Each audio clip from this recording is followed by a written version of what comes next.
As we get into this crash course, let's ask ourselves, what is a dystopia? A dystopia is a futuristic setting where life can be quite depressing and like all the happiness has left the world, and where people are suffering whether they know it or not. People are often controlled and hiding under the illusion that they are happy. Dystopia portrays an often realistic setting that may seem obnoxious to people but could actually happen.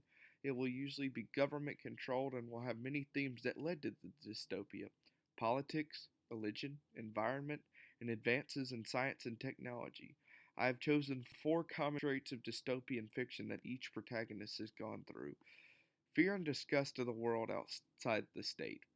John from Brave New World was from outside, so London was the outside to him, and what he finds horrifies him because there was no religion, Shakespeare, freedom.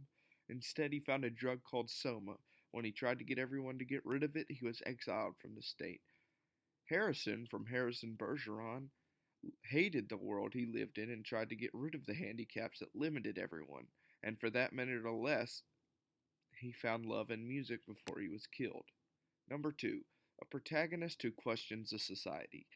John from Brave New World. When he is taken to London, he finds a society that disgusts him to his very core.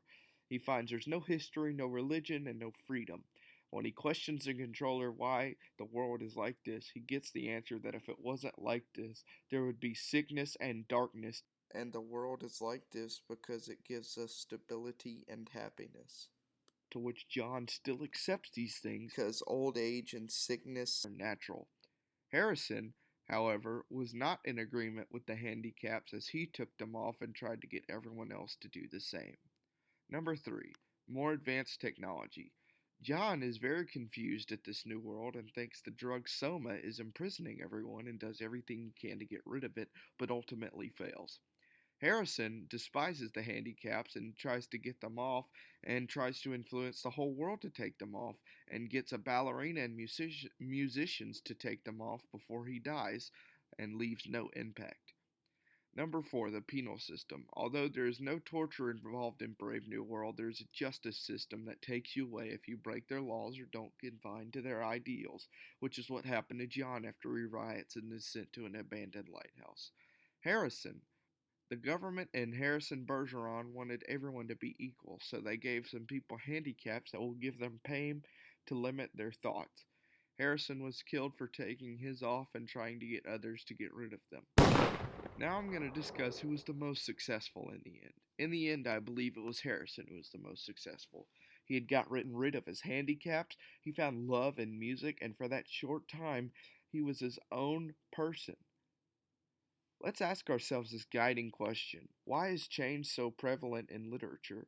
Change occurs in literature like dystopian novels all the time.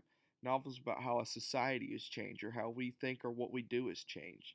Change affects us every day, like changing grades or changing houses or cities, and it can impact us in a big way. It means deferring from something and going to something new, like in Brave New World when they changed how offspring is produced, and that can impact us greatly.